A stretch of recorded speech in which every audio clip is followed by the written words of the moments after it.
अस्सलाम वालेकुम, मैं हूं रिजवान अशरफ। आज है दिन मंडे का और आज आपको बताया कि सुप्रीम कोर्ट ऑफ पाकिस्तान में बहुत सारे मुकदमात की समाअत होनी है। वहीं पर एक बहुत बड़ा मुकदमा, सबसे बड़ा मुकदमा रिजर्व सीटों का, पीटीआई की रिजर्व सीटों का,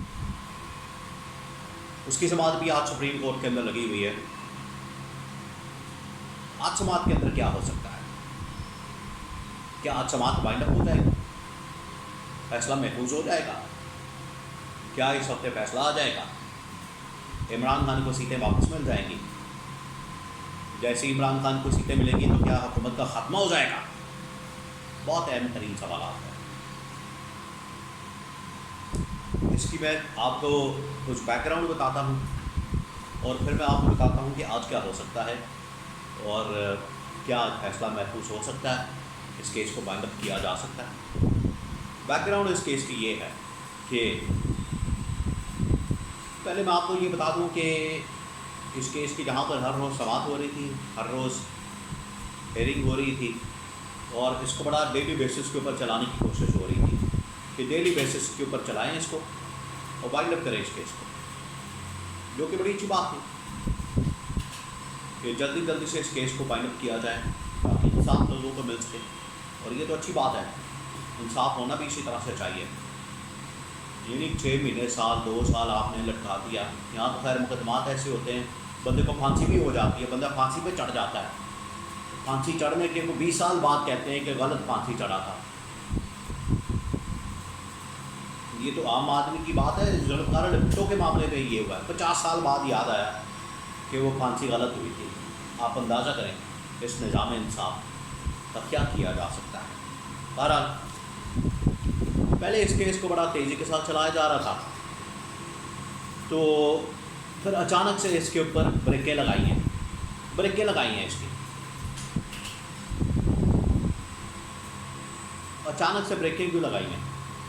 काजी फाइज ईसा ने देखा है कि मैं तो बिल्कुल अकेला हो गया हूँ, मेरे साथ कोई है ही नहीं, मेरे साथ कोई जज खड़ा ही नहीं, मेरी हाँ में हाँ ही नहीं कोई नहीं मिला रहा, मेरे साथ कोई चल ही नहीं रहा। सारे जजेस अपनी लाइन ले रहे हैं, तमाम के तमाम जजेस आइन और कानून की बात कर रहे हैं। और सबसे बढ़कर लास्ट हेयरिंग में जुमेरात वाले दिन, लास्ट हेयरिंग हुई जुमेरात को, पिछली जुमेरात को, आज मंडे है यानी कि आज से 3-4 दिन पहले जुमेरात को जब इलेक्शन कमीशन ऑफ पाकिस्तान के वकील पेश हुए तो इलेक्शन कमीशन ऑफ पाकिस्तान के वकील को तो धो डाला जजेस ने, सही मानों में, और सुप्रीम कोर्ट के अंदर बिल्कुल लाजवाब कर दिया, लाजवाब हो गया। उसके पास जो वकील था इलेक्शन कमीशन का, उसके पास कोई जवाब ही नहीं था। लॉजिक होती है, कोई जवाब होता है। आप आइन और कानून के मुताबिक जब चलते हैं तो आपके पास फिर पूरी दलील होती है, आर्गूमेंट होता है। लेकिन जब आप ऐसे ही ऊपर से फैसले आ रहे हैं, आप ठक ठक ठक दे रहे हैं, एक पार्टी को फारिग कर रहे हैं, तो फिर जब उसके मतलब पूछा जाएगा तो आपके पास जवाब नहीं होगा। यही हाल हुआ इलेक्शन कमीशन ऑफ पाकिस्तान के वकील का जुमेरात वाले दिन सुप्रीम कोर्ट ऑफ पाकिस्तान की बड़ी अदालत, पूरी दुनिया ने देखा, पूरी दुनिया ने, कि क्या हो रहा है यहाँ पर, तमाशा क्या लगा हुआ। इलेक्शन कमीशन ऑफ पाकिस्तान के पास कोई है ही कोई नहीं जवाब। वो तो सारा मामला चल रहा है anti Imran Khan, anti PTI, चलता रहेगा। जब ये एंटी इमरान खान के लिए ख़त्म हो जाएगा, चीज़ें दुरुस्त हो जाएंगी। लेकिन ये जो अब केस जिस तरफ चला गया है, जिस तरह से आगे बढ़ रहा है और जजेस इसके ऊपर डट गए हैं, जजेस ने जिस तरीके से रगड़ा है, बाकी जो लोअर कोर्ट्स के जजेस हैं उनको मैनेज करना तो चले आसान है। यहाँ इस टॉप लेवल की कोर्ट को, इस अदालत को, सुप्रीम कोर्ट को मैनेज करना बड़ा मुश्किल है, उसके जजेस को मैनेज करना बड़ा मुश्किल है। इस वजह से 10-12 जजेस तो इस कम से कम इस पॉइंट के ऊपर नज़र आते हैं कि इलेक्शन कमीशन ऑफ पाकिस्तान ने उस फैसले की, पूरा तो असल में उसी फैसले की तरफ जाता है जो काजी फाइज ईसा की जानब से इलेक्शन से कुछ दिन पहले दिया गया, जिसकी वजह से पीटीआई को बल्ले के निशान से महरूम कर दिया गया। वहाँ से इंटरप्रिटेशन ली इलेक्शन कमीशन ऑफ पाकिस्तान ने तो बल्ले का निशान चला गया, इसलिए पार्टी फारग हो गई।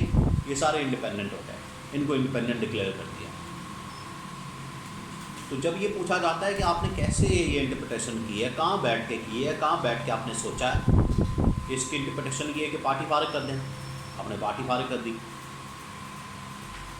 इसके ऊपर जब पूछा तो इलेक्शन कमीशन ऑफ पाकिस्तान के पास कोई जवाब ही नहीं था, ना कोई आईन के मुताबिक ना कानून के मुताबिक। वो फलानी शिक है, वो फलानी शिक ये है, फलानी शिक इधर है, फलानी शिक उधर है, भाई इधर उधर की कहानियाँ।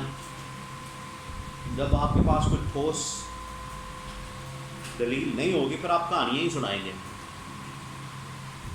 तो आज इस केस की दोबारा समाअत होने जा रही है सुप्रीम कोर्ट पाकिस्तान में, और ये बड़ा अहम तरीन केस है। इसमें आपको बता दूं कि 3 फैसले आ सकते हैं इस केस के, और लगता है कि इस हफ्ते में ये केस वाइंड अप हो सकता है, इस हफ्ते में ये वाइंड अप हो जाना, आज हो सकता है, अगली समाअत पे हो सकता है, ये वाइंड अप हो जाएगा, ये मैं आपको बता दूँ पहली बात। दूसरी बात ये कि इसके 3 एक्सपेक्टेड फैसले आ सकते हैं, 3 ही हो सकते हैं, 3 ही ऑप्शन है, 3 ही रास्ते हैं, इसके अलावा कोई रास्ता नहीं। उसमें से पहला जो तीनों जो रास्ते हैं उनमें से 2 ऐसे रास्ते हैं कि ये गवर्नमेंट फारग हो जानी है, बिल्कुल ही फारग, छुट्टी हो जानी गवर्नमेंट की, ये रह नहीं सकेगी, क्योंकि इनके पास नंबर गेम भी पूरा नहीं रहना। जब नंबर गेम भी पूरा नहीं रहना तो ये फॉर्म 47 वाली गवर्नमेंट जो है ये घर चली जानी है, इनके पास नंबर गेम भी पूरा नहीं, कहाँ से लाएंगे नंबर गेम। अभी ये मांगे तांगे की पार्टी है, मांगे तांगे की हुकूमत है, बैसाखियाँ हैं, और किसी तरह से इनको इधर से पकड़ पकड़ के चुक के इसको खड़ा किया है, अदरवाइज़ तो ये हुकूमत है ही नहीं। 100 सीटों के साथ, 100 सीटों के साथ, 108 सीटों के साथ ये हुकूमत बना के बैठे हुए हैं। और जब इनसे अब 3 फैसले हो सकते हैं, इनमें से 2 जो सूते हैं 2, उसमें तो हुकूमत फारग हो जाएगी, वो आपके साथ मैं शेयर कर रहा हूँ, आपका बताता हूँ। पहला ये कि इसके बारे में फैसल बाडा ने भी प्रेडिक्शन कर दी है कि PTI वालों को बड़ी मायूसी होगी, माफ़ी मिल गई है, फैसल बाडा को मैदान में आ गए हैं और ख़बरें दे रहे हैं।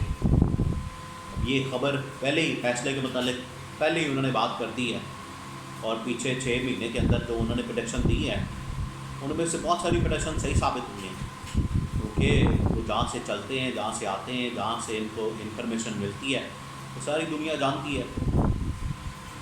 अगर तो ये PTI ये नून लीग और पीपल्स पार्टी के हक़ में फ़ैसला आ जाए, इलेक्शन कमीशन पाकिस्तान के हक़ में फ़ैसला आ जाए, तब तो ये गवर्नमेंट बच जाएगी, और इसमें PTI को कुछ नहीं मिलेगा।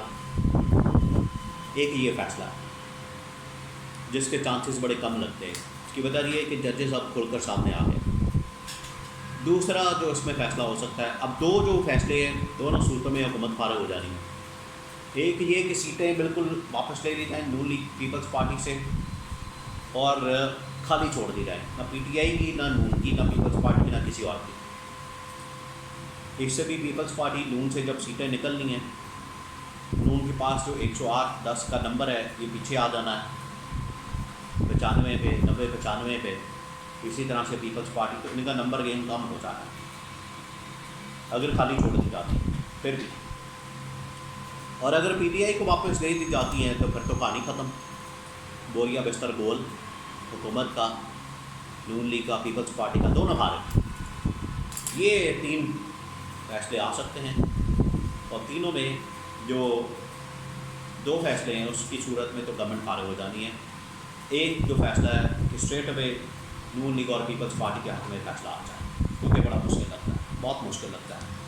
फैसल बाडा ज़रूर कह रहे हैं, लेकिन उन्होंने भी देखा जाके माहौल वहाँ पर उनको अंदाज़ा हो चुका है, वो तो अपनी इन्फॉर्मेशन जो उनको पहुँच रही है वो तो उसकी बुनियाद के ऊपर कह रहे हैं, लेकिन जजेस का मूड कुछ और है।